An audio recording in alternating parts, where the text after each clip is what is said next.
হে everyone, আসসালামু আলাইকুম। Welcome back to my channel Arisha Islam Sumaiya. আজকে আমি আপনাদের সঙ্গে শেয়ার করব পাউরুটি রেসিপি।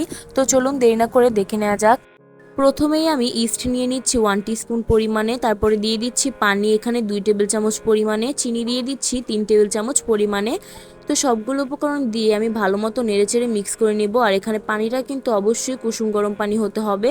মিক্স করে আমি এটাকে 10 মিনিটের জন্য রেখে দেবো অ্যাক্টিভ হওয়ার জন্য। 10 মিনিট পর কিন্তু এটা অ্যাক্টিভ হয়ে গিয়েছে, দেখতেই পাচ্ছেন।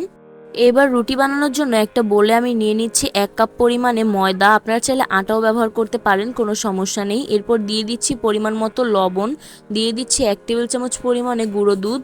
তারপর আমি সবগুলো শুকনো উপকরণকে খুব ভালো মতো মিক্স করে নিচ্ছি। আর 1 কাপ ময়দার জন্য কিন্তু 1 টিস্পুন পরিমাণে ইস্ট পারফেক্ট। এবার আমি অ্যাক্টিভ করে রাখা ইস্টগুলোকে দিয়ে দিচ্ছি। আবারও আমি সবগুলো উপকরণকে ভালো মতো মিক্স করে নিচ্ছি।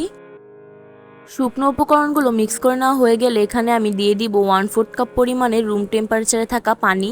অল্প অল্প করে পানি দিয়ে একটা সফট ডো তৈরি করে নিতে হবে। আমার ডোটা একটু বেশি লিকুইড হয়ে গিয়েছিল, তাই আমি পরবর্তীতে অল্প পরিমাণে ময়দা অ্যান্ড 1/2 টিস্পুন পরিমাণে দিয়ে দিয়েছিলাম বেকিং পাউডার অ্যান্ড ময়দা দিয়ে আমি আবারও ভালো মতো সব কিছু মিক্স করে নিচ্ছি অ্যান্ড এমন একটা সফট ডো তৈরি করে নিয়েছি।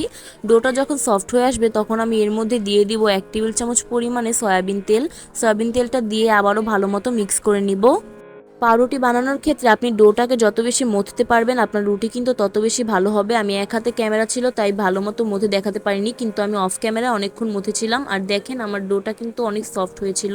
ডোটা রেডি হয়ে গেলে এখানে আমি একটা সসপ্যানের মধ্যে নিয়ে নিয়েছি পর্যাপ্ত পরিমাণে তেলটাকে ভালো মতো ব্রাশ করতে হবে চারদিকে, যাতে রুটিগুলো লেগে না যায়।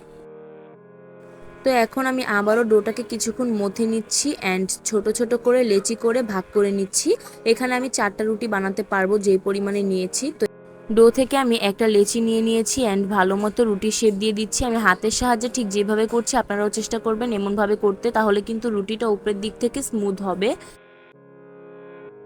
রুটির ডোটা হয়ে গেলে আমি আগে থেকে ব্রাশ করে রাখা তেলের সসপ্যানে রুটির এই ডোটা দিয়ে দিব। তো সেম প্রসেসিংয়ে আমি সবগুলো রুটি তৈরি করে নিচ্ছি। আমি আপনাদেরকে দেখিয়ে দিচ্ছি ঠিক কিভাবে রুটির শেপটা দিবেন আপনারা। আশা করছি দেখে বুঝতে পারছেন আমি ঠিক কেমনভাবে রুটির শেপটা দিয়েছি। ডোটা হয়ে গেলে আমি সেম প্রসেসিংয়ে এটাকে আবারও সসপ্যানের মধ্যে রেখে দিব। আর এক একটা ডো কিন্তু আলাদা আলাদা করে রাখার চেষ্টা করবেন। আমি প্রথমে ভুলে একসাথে দিয়ে দিয়েছিলাম, পরে আবার সরিয়ে নিয়েছি। তো যাই হোক, আমি সেম প্রসেসিংয়ে সবগুলো রুটি তৈরি করে নিয়েছি। আর এখানে আমার মোট 4টা রুটি হয়েছিল। আমার 4টা রুটি হয়েছে। এবার আমি এগুলোকে রেস্টে রেখে দেবো, একটা ঢাকনা দিয়ে ঢেকে আমি রেখে দিচ্ছি 40 মিনিটের মতো। 40 মিনিট পর কিন্তু রুটিগুলো ফুলে গিয়েছে, দেখতেই পাচ্ছেন।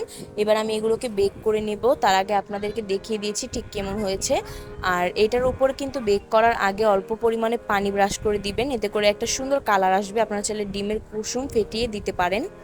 বেক করার জন্য একটা পাত্রের মধ্যে বালু গরম করে নিয়েছি। এরপর একটা স্ট্যান্ড বসিয়ে আমি এই সসপ্যানটাকে বসিয়ে দিচ্ছি এবং ঢেকে দিয়ে 30 মিনিটের জন্য বেক করে নিচ্ছি। মিডিয়াম হিটে 30 মিনিট বেক করার পর আমি রুটিটাকে নামিয়ে নিচ্ছি। এই তো রুটিটা হয়ে গিয়েছে পারফেক্টভাবে। আর আমি কাঠি দিয়ে চেক করে নিয়েছিলাম রুটিটা ভিতরে কাঁচা রয়েছে কিনা, কিন্তু না, কাঁচা ছিল না, একদম পারফেক্টভাবে হয়ে গিয়েছে। আমি আপনাদেরকে ছিঁড়ে দেখাচ্ছি। রুটিগুলো পারফেক্টভাবে হয়েছিল আর খেতেও কিন্তু অনেক মজা হয়েছিল। আশা করছি বাসায় সবাই ট্রাই করবেন। ট্রাই করে অবশ্যই কমেন্ট বক্সে জানাবেন কেমন হয়েছে। তো আমার আজকের এই ভিডিওটা ছিল এই পর্যন্তই। আশা করছি ভালো লাগবে। ভালো লাগলে অবশ্যই লাইক, কমেন্ট অ্যান্ড শেয়ার করবেন। আমার চ্যানেলটাকে সাবস্ক্রাইব করে অল নোটিফিকেশন অন করে রাখবেন। আল্লাহ হাফেজ।